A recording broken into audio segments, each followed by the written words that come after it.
बिस्मिल्लाहिर्रहमानिर्रहीम। अस्सलाम वालेकुम स्टूडेंट्स, मैं हूं इमरान सिद्दीक और आज हम फिजिक्स पॉइंट ऑफ व्यू में कैथोड रे ऑसिलोस्कोप के बारे में पढ़ेंगे। क्या स्टूडेंट्स, आपने कभी सोचा कि डॉक्टर हजरात दिल की धड़कन को कैसे स्क्रीन पर जाहिर कर देते हैं, या इंजीनियर्स आवाज़ की लहरों या डिफरेंट सिग्नल्स को कैसे चंद सेकंड्स में ऑब्जर्व कर सकते हैं। इन तमाम के पीछे हमारे पास क्या होता है जी? CRO। तो आज हम CRO के बारे में डिटेल डिस्कस करेंगे कि CRO किन पार्ट्स पर मुश्तमिल है, इसकी वर्किंग क्या है और उसके मजीद फाइनल इसके यूजेस कौन कौन से हैं।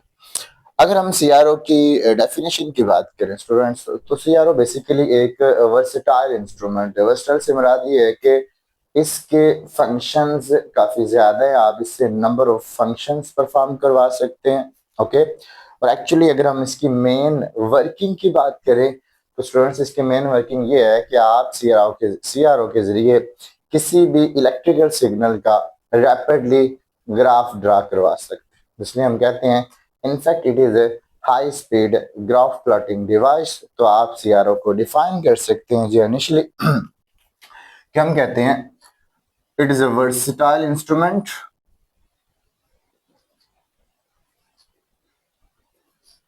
it is a versatile instrument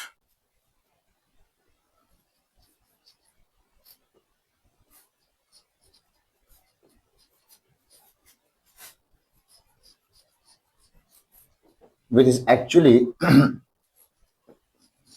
in fact a high speed graph plotting device।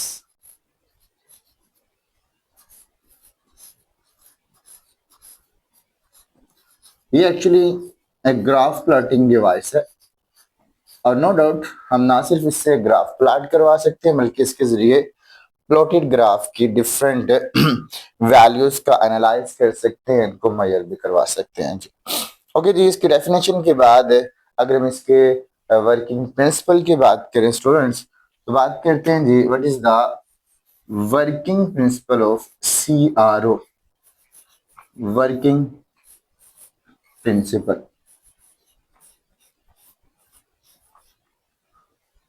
Okay students, working principle को समझने के लिए ये है कि जब भी किसी भी इलेक्ट्रिक फील्ड से कोई भी चार्ज पार्टिकल पास करता है तो हम जानते हैं उस चार्ज पार्टिकल पर इलेक्ट्रिक फील्ड क्या करता है, एक फोर्स लगाता है।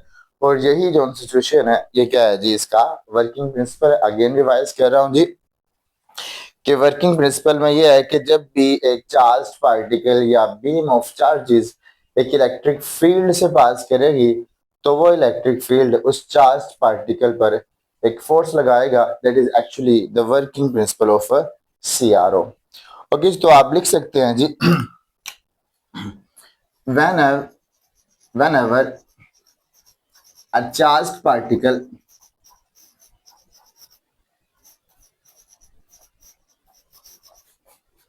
passes through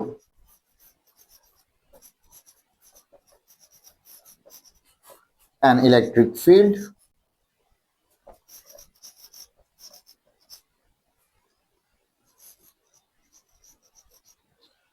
a force acts upon it, on charged particle। तो चार्ज पार्टिकल पर एक फोर्स एक्ट होती है। तो भाई हम इस अपने टॉपिक को थोड़ा एक्सेलरेट करते हैं। अगर हम इसकी मेन कंस्ट्रक्शन की तरफ आए स्टूडेंट्स, तो CRO की कंस्ट्रक्शन में हमारे पास एक लंबी चौड़ी डिस्कशन है। हम यहाँ इसकी कंस्ट्रक्शन की हेडिंग के बाद कंस्ट्रक्शन को कवर करेंगे। इनिशियली CRO की कंस्ट्रक्शन। ओके स्टूडेंट्स, अगर हम कंस्ट्रक्शन की बात करें तो CRO की कंस्ट्रक्शन बेसिकली 3 पार्ट्स पर मुश्तमिल है। पहला पार्ट हमारे पास इसका एक इलेक्ट्रॉन गन है। इलेक्ट्रॉन गन के बाद हम डिफ्लेक्शन सिस्टम और इसके बाद डिस्प्ले सिस्टम की बात करेंगे जी। तो इनिशियली हम इलेक्ट्रॉन है गन की बात करते हैं। अगर आपको इलेक्ट्रॉन गन का पार्ट इंडिकेट करूं तो स्टूडेंट्स यहां से लेकर इतना पार्ट इसका एक्चुअली क्या है जी, हमारे पास इलेक्ट्रॉन गन। ओके जी, इलेक्ट्रॉन गन में हमारे पास जो फर्स्ट पार्ट आ रहा है दैट इज एक्चुअली फिलामेंट। तो मैं सीआरओ की फिलामेंट को यहाँ जाहिर करना चाहूंगा। तो ये चंद लम्हे के लिए मैं इनको इरेज कर रहा हूँ बेटा, ताकि मेरे लिए यह जगह बन जाए। सीआरओ के इलेक्ट्रॉन गन में हमारे पास पहला पार्ट है जी फिलामेंट। अब स्टूडेंट्स फिलामेंट एक्चुअली या तो टंगस्टन का फिलामेंट या नाइक्रोम का फिलामेंट होता है। जैसे कि आप जानते हैं 100 वाट के बल्ब में टंगस्टन का filament use that is used to produce the heat. यहाँ भी आप फिलामेंट को यूज कर रहे हैं हीट को प्रोड्यूस करने के लिए। फिलामेंट ग्लो करेगा, हीट प्रोड्यूस करेगा। इनके आप फिलामेंट से जैसे ही करंट पास करवाएंगे तो फिलामेंट ग्लो करते हुए हीट प्रोड्यूस करेगा, और फिलामेंट की ये हीट नेक्स्ट क्या करेगी, अगले पड़े हुए कैथोड को हीट अप करेगी। तो आपने इलेक्ट्रॉन गन में जो पहला पार्ट पढ़ा दैट इज एक्चुअली फिलामेंट, और फिलामेंट की वर्किंग ये है कि फिलामेंट आने वाले इलेक्ट्रिकल करंट की वजह से एक हीट प्रोड्यूस करेगा और नेक्स्ट इसके सामने पड़े हुए कैथोड को हीट अप करेगा। जैसे स्टूडेंट्स कैथोड हीट अप होगा तो कैथोड हीट अप होकर अपने अंदर से इलेक्ट्रॉन्स को अमिट करवाएगा, जिसे हम कहते हैं कि जी इलेक्ट्रॉन थर्मियोनिक एमिशन की वजह से इलेक्ट्रॉन्स को अमिट करवाएगा। हमारे पास यहाँ इसका जो सेकंड पार्ट है दैट इज एक्चुअली कैथोड, और कैथोड थर्मियोनिक एमिशन की वजह से क्या करता है जी, इलेक्ट्रॉन्स को अमिट करवाता है। कैथोड पर एक्चुअली अगर हम पोटेंशियल की बात करें तो इसके ऊपर -1000 वोल्ट का पोटेंशियल होता है, जो कि आपकी बुक में मेंशन नहीं है। ओके स्टूडेंट्स, कैथोड के सामने इलेक्ट्रॉन गन का मजीद एक पार्ट है जिसे हम नाम देते हैं जी ग्रिड जी का। यहाँ हमारे पास है जी ग्रिड जी। ग्रिड जी का फंक्शन क्या है स्टूडेंट्स? अगर हम ग्रिड की बात करें तो ग्रिड भी नेगेटिव पोटेंशियल पर मुश्तमिल होता है। अगर हम ग्रिड के पोटेंशियल की बात करें, इसका पोटेंशियल 1050 से 1100 वोल्टेज तक होता है। आप एक्चुअली ग्रिड को किस मकसद के लिए कंट्रोल कर रहे हैं, यूज कर रहे हैं? कैथोड से अमिट होने वाले जो इलेक्ट्रॉन्स हैं, इन इलेक्ट्रॉन्स को आप ग्रिड जी के जरिए कंट्रोल करेंगे। हमने ग्रिड जी का पोटेंशियल भी नेगेटिव रखा, और कैथोड से अमिट होने वाले इलेक्ट्रॉन्स पर भी क्या है जी, नेगेटिव चार्ज है। तो नेगेटिव का नेगेटिव क्या करेगा, रिपेल करेगा।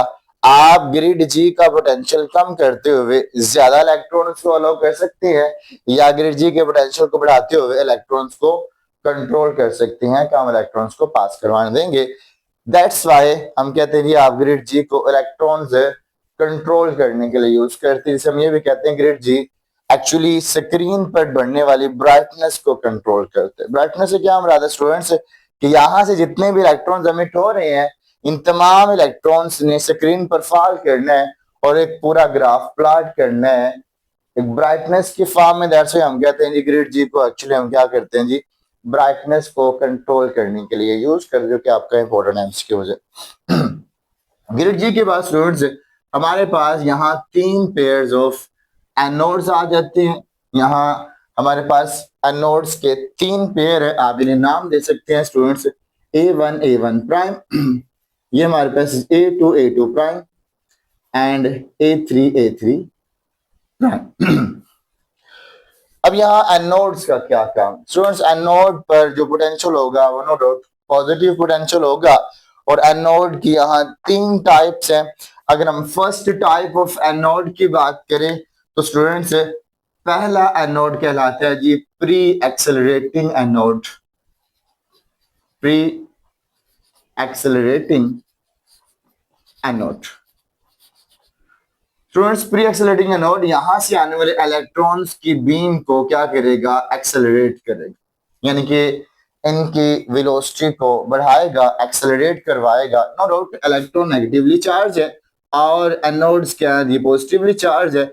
इलेक्ट्रॉन एनोड की तरफ अट्रैक्ट होंगे तो इनकी स्पीड बढ़ेगी। तो हमने कहा these anodes A1 prime is pre-accelerating node that is used to accelerate the incoming electron beam।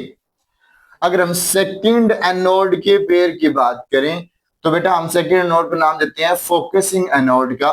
अब फोकसिंग एनोड का पर्पस क्या है जी, आने वाली जो इलेक्ट्रॉन की बीम है जो कि कुछ एक्सेलरेट हो गई है, इस इलेक्ट्रॉन को एक्चुअली हमने क्या करना है, बेसिकली फाइन इलेक्ट्रॉन बीम की शक्ल देना है। यानी कि आपने अगर इलेक्ट्रॉन को एक पूरे स्ट्रेट लाइन में पास करवाना है, एक खास बीम की शक्ल देनी है, तो आप फोकसिंग एनोड को यूज कर रहे हैं।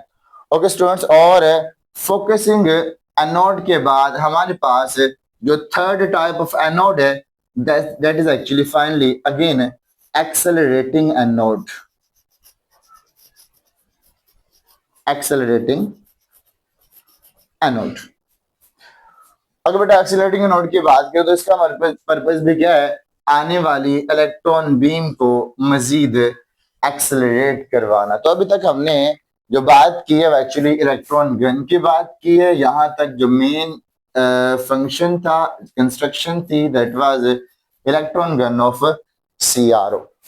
ओके जी, इलेक्ट्रॉन गन के बाद हमारे पास आता है जी डिफ्लेक्शन सिस्टम का पार्ट। यहां तक हमारे पास है जी डिफ्लेक्शन सिस्टम।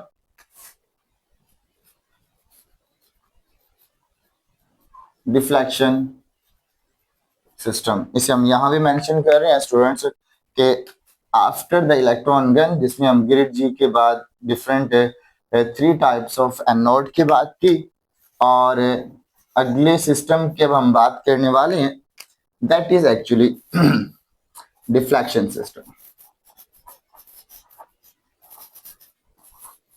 तो डिफ्लेक्शन सिस्टम में हमारे पास 2 तरह की प्लेट्स, एक को हम कहते हैं हॉरिजॉन्टल डिफ्लेक्शन प्लेट या एक्स डिफ्लेक्शन प्लेट, और हमारे पास सेकंड वन है जी वर्टिकल डिफ्लेक्शन प्लेट या वाई डिफ्लेक्शन प्लेट। अगर हम बात करें स्टूडेंट्स एक्स डिफ्लेक्शन प्लेट की, तो एक्स डिफ्लेक्शन प्लेट्स का फंक्शन ये है कि एक्स डिफ्लेक्शन प्लेट्स ने आने वाले इलेक्ट्रॉन की बीम को, यानी कि अगर मैं इलेक्ट्रॉन की बीम को यहाँ ब्लैक कलर में शो करूं स्टूडेंट्स, तो इलेक्ट्रॉन की बीम को क्या करेगा, ये एक्स डिफ्लेक्शन प्लेट लेफ्ट या राइट साइड की तरफ डिफ्लेक्ट करवाएगी, यानी कि along the x axis deflect करवाएगी। एक्स डिफ्लेक्शन प्लेट की जो कि इस तरह की कंस्ट्रक्शन है कि ये प्लेट इस तरफ या ये प्लेट इस तरफ क्या करेगी, इलेक्ट्रॉन की बीम को डिफ्लेक्ट करवा सकती है। जैसे हम कहते हैं ये एक्स डिफ्लेक्शन प्लेट है, और मैंने कहा कि ये डिफ्लेक्शन प्लेट इलेक्ट्रॉन के बीम को लेफ्ट की तरफ या राइट साइड की तरफ डिफ्लेक्ट करवाएगी। इसके बाद स्टूडेंट्स हमारे पास आती है जी Y deflection plate, Y and Y prime. अगर हम वाई डिफ्लेक्शन प्लेट्स की बात करें तो स्टूडेंट्स नो डाउट नाम से जाहिर है कि वाई डिफ्लेक्शन प्लेट्स आने वाले इलेक्ट्रिकल एनोड इलेक्ट्रॉन्स के सिग्नल को, यानी कि बीम को, आने वाले इलेक्ट्रॉन की बीम को वाई एक्सिस के अलोंग डिफ्लेक्ट करवाएगी। वाई एक्सिस से मुराद ये है कि वाई डिफ्लेक्शन प्लेट्स इन इलेक्ट्रॉन के बीम को अप या डाउन डिफ्लेक्ट करवाएंगे। और फाइनली हमारे पास कंस्ट्रक्शन में आखिरी पार्ट आता है students, that is actually display system, यानी कि स्क्रीन। डिस्प्ले सिस्टम, और डिस्प्ले सिस्टम हमारे पास ये थर्ड पार्ट है which is actually display system यानी कि स्क्रीन। अब वो वाला पार्ट जहां हमें फाइनली इलेक्ट्रिकल सिग्नल की जो ग्राफ की सिचुएशन है, यानी कि विजुअल रिप्रेजेंटेशन है, वो मिलेगी, that is actually display system. अगर हम डिस्प्ले सिस्टम की बात करें तो ये स्क्रीन एक्चुअली एक फ्लोरिसेंट मटेरियल पर मुश्तमिल होती है, यानी कि हम क्या करते हैं, इस के ऊपर एक फ्लोरिसेंट मटेरियल की एक लेयर चढ़ा देते हैं। इसके ऊपर हमने स्टूडेंट्स एक फ्लोरिसेंट मटेरियल यानी कि जिंक सल्फाइड की एक चाय चढ़ा देनी है, लेयर कर देनी है। मैं कहता हूँ कि यहाँ हमने जो मोस्टली कोटिंग की जाती है फ्लोरेसेंट मटेरियल की, that is actually zinc sulphide. अब जिंक सल्फाइड फ्लोरेसेंट मटेरियल, यानी कि अगर स्टूडेंट्स अगर इस फ्लोरेसेंट मटेरियल के ऊपर आने वाली इलेक्ट्रॉन की बीम टकराएगी, स्ट्राइक करेगी, तो जहां इलेक्ट्रॉन की बीम स्ट्राइक करेगी वहां एक ग्लो प्रोड्यूस होगा। ओके जी, तो हमने यहां तक इसकी कंस्ट्रक्शन की बात की। नाउ इसके अब मेन वर्किंग की बात करते हैं कि ये वर्क कैसे करता है। तो ये जी बात करते हैं what is actually working of CRO। Okay students, CRO की वर्किंग के लिए चंद बुनियादी बातें सुनने। हमने क्या करना है जी, किसी भी इलेक्ट्रिकल सिग्नल को विजुअली डिस्प्ले करवाना है with the help of CRO. यानी कि अगर मैं बोल रहा हूं तो मेरी आवाज का सिग्नल यहाँ हम चाहते हैं कि यहाँ एक ग्राफ की शक्ल में जाहिर हो। तो हमारा इनिशियली काम जो कि सीआरओ में मेंशन नहीं है कि आपने क्या करना है, स्टूडेंट्स इस आवाज को इलेक्ट्रिकल सिग्नल में कन्वर्ट करना है। और आप इस आवाज को इलेक्ट्रिकल सिग्नल में कन्वर्ट करने के लिए क्या करते हैं स्टूडेंट्स, ये वाला माइक यूज करेंगे। या मैंने कहा स्टार्ट पर कि डॉक्टर हजरात हार्ट बीट का सिग्नल जाहिर करते, तो क्या करेंगे, जितने भी पेशेंट हजरात आईसीयू में शिफ्ट है या उनका अगर हम हार्ट बीट चेक करना चाहते तो क्या करेंगे, उनके बॉडी के ऊपर डिफरेंट वायर्स कनेक्ट की जाती ताकि क्या करें, उनके हार्ट के सिग्नल को, आने वाले सिग्नल को इलेक्ट्रिकल सिग्नल में कन्वर्ट किया जाए। और उसके बाद हम क्या करेंगे, इसको फेड अप करेंगे along the wire deflection plate. तो बात करने का मकसद ये स्टूडेंट्स कि आप किसी भी ऐसी फिजिकल क्वांटिटी का ग्राफ बना सकते हैं जो कि टाइम के लिहाज से चेंज हो रही है, मगर उस क्वांटिटी का ग्राफ बनाने के लिए आपने क्या करना है, उसको इनिशियली इलेक्ट्रिकल सिग्नल में कन्वर्ट कर। हम नहीं कह रहे कि आप डायरेक्टली मैं बोल रहा हूं तो यहाँ इसका एक ग्राफ बन जाएगा। आप जिस भी क्वांटिटी का ग्राफ बनाना चाहते तो आप क्या करेंगे, आप इनिशियली उसको इलेक्ट्रिकल सिग्नल में कन्वर्ट करेंगे। आफ्टर दैट आप क्या करेंगे, इसको सीआरओ के अक्रॉस अप्लाई करेंगे। तो पहली बात ये कि हम कैसे ग्राफ बनाएंगे, तो इस ग्राफ बनाने के लिए हमारे पास एक्स और वाई डिफ्लेक्शन प्लेट है। अगर हम एक्स डिफ्लेक्शन प्लेट्स की बात करें, इनिशियली आपने जिस भी सिग्नल का ग्राफ ड्रा करवाना है स्टूडेंट्स, आप उस सिग्नल को वाई डिफ्लेक्शन प्लेट्स के अक्रॉस अप्लाई करेंगे। जबकि अगर हम एक्स डिफ्लेक्शन प्लेट्स की बात करें स्टूडेंट्स, तो एक्स डिफ्लेक्शन प्लेट्स के ऊपर जो वोल्टेज अपीयर होता है या एक्स डिफ्लेक्शन प्लेट के अक्रॉस जो वोल्टेज होता है, that is actually provided by built in circuit in the CRO.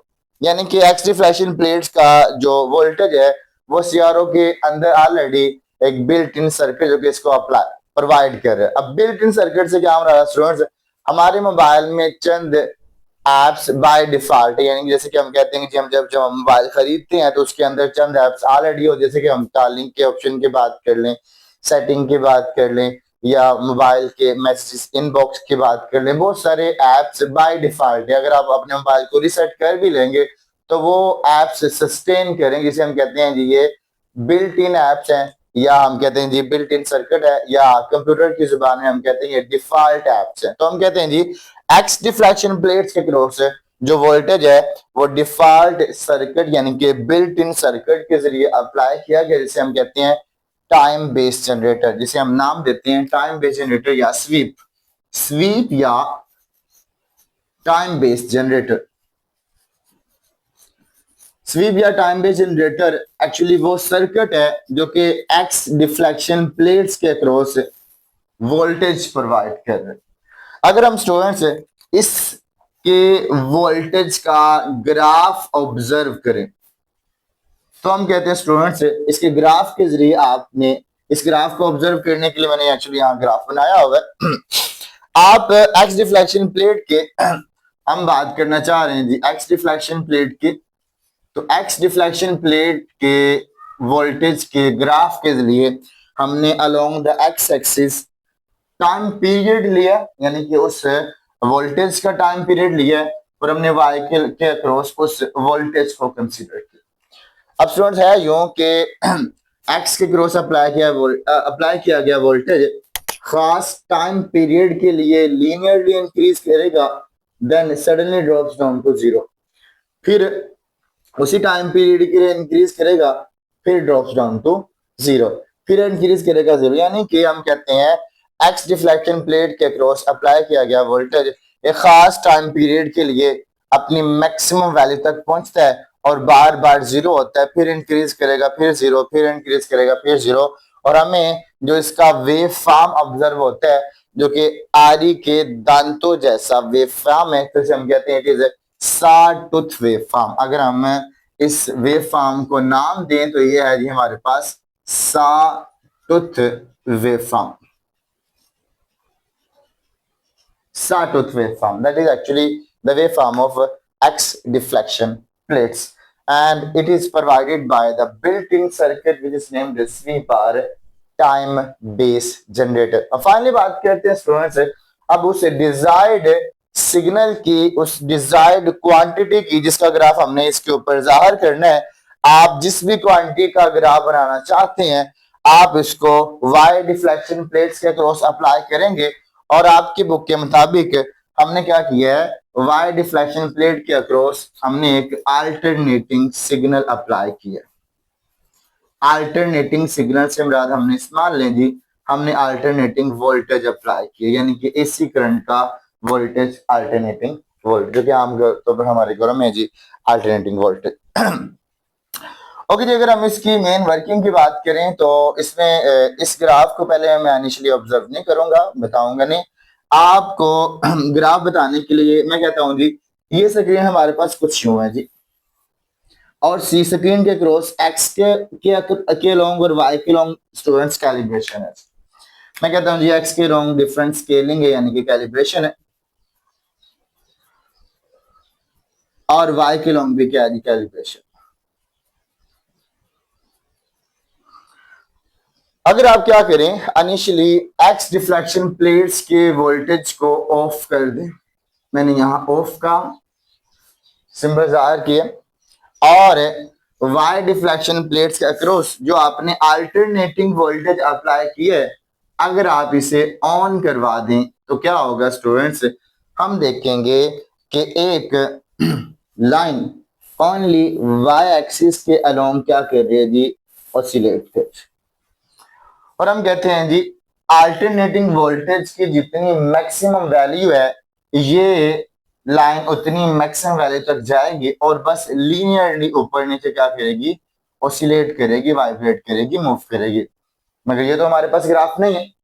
आप एक्चुअली ग्राफ ऑब्जर्व करने के लिए क्या करेंगे स्टूडेंट्स, फिर हम अगर क्या करें एक्स डिफ्लेक्शन प्लेट्स को ऑफ की बजाय ऑन कर दें और वाई डिफ्लेक्शन प्लेट का वोल्टेज तो ऑलरेडी ऑन है, अगर दोनों प्लेट्स का वोल्टेज ऑन करेंगे तो हम देखेंगे अब ये वाई के क्रॉस अप्लाई किया गया वोल्टेज क्या करेगा, इसकी एक ट्रेस बने जो अपने आप क्या करेगी, वाइड करेगी, फैला देगी। तो हम इसको जाहिर करेंगे कि इसकी कुछ इस तरह की ट्रेस आपको स्क्रीन में जाहिर होगी।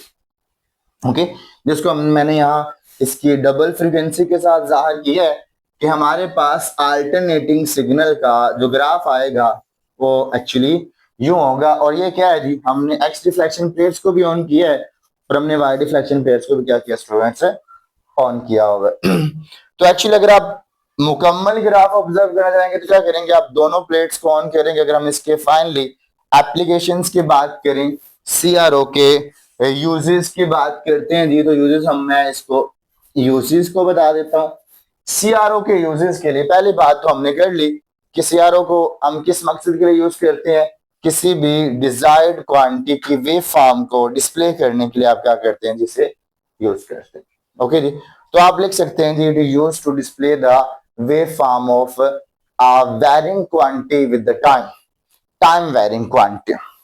इसके अलावा अगर हमने ये वेव फॉर्म जाहिर कर दी है जिस भी क्वांटिटी की, तो वेव फॉर्म जाहिर करने के बाद आप उस क्वांटिटी के मैग्नीट्यूड यानी कि वोल्टेज की वैल्यू को फाइंड कर सकते हैं। आप वेव फॉर्म के जरिए उसके वोल्टेज की वैल्यू को फाइंड कर सकते हैं। आप वेव फॉर्म के जरिए स्टूडेंट्स उसकी फ्रीक्वेंसी की वैल्यू को फाइंड कर सकते हैं। फ्रीक्वेंसी से मुराद है कि हम कहते हैं एक सेकंड में कितने साइकिल कंप्लीट करे, जैसे कि हम कहते हैं एक सेकंड में इसने एक साइकिल कंप्लीट किया, यहाँ फ्रीक्वेंसी 1 है और यहाँ फ्रीक्वेंसी जी 2 है। आप इस वेव फॉर्म के जरिए इसकी फ्रीक्वेंसी को ऑब्जर्व कर सकते हैं, या हम कहते हैं आप इस वेव फॉर्म के जरिए स्टूडेंट्स इसके फेज को ऑब्जर्व कर सकते हैं। फेज से क्या हो रहा है स्टूडेंट्स, मैं कहता हूँ यहाँ इनिशियली एंगल 0 है, यहाँ एंगल 90 है, 180 है, यहाँ एंगल 270 है और यहाँ एंगल 360, या किसी भी पॉइंट पर आप इसका एंगल यानी कि फेज मालूम कर सकते हैं with the help of the graph using CRO. मजीद ये स्टूडेंट्स कि आप सीआरओ के जरिए इस रिप्रेजेंटेड वेव फॉर्म की पीक वैल्यू यानी कि मैक्सिमम वैल्यू, मैं कहता हूँ यहाँ इन तमाम में जो मैक्सिमम वैल्यू यहाँ से यहाँ तक है इसे मैं कहता हूँ पीक वैल्यू, आप इसके जरिए पीक वैल्यू को मालूम कर सकते हैं। या आप इसके जरिए किसी भी इंस्टेंट पर वैल्यू को मालूम कर, जिसे हम कहते हैं इंस्टेंटेनियस वैल्यू को आप क्या करते हैं जी, मालूम कर सकते हैं। या आप इसके जरिए इसके टाइम पीरियड को मालूम कर सकते हैं। या अगर हमारे पास दो वेव फॉर्म है, मैं कहता हूं हमारे पास ये दो वेव फॉर्म है, आप दोनों वेव फॉर्म के फेजेस के दरमियान डिफरेंस, यानी कि आप इसके फेज डिफरेंस को ऑब्जर्व कर सकते हैं। जैसे मैंने कहा था कि students, CR is very versatile instrument. आज के लिए इतना है स्टूडेंट्स। आपको अगर इस लेक्चर में किसी भी किस्म का डाउट हो तो आप फ्रीली पूछ सकते हैं। आई हैव कंप्लीटली स्ट्रगल कि आपको डिटेल इसके बारे में गाइड किया जाए। ओके जी, अगर आप चैनल पर नए हैं तो काइंडली सब्सक्राइब करें, लाइक करें, कमेंट करें, सपोर्ट करें जी। जज़ाकल्लाह, अल्लाह हाफिज।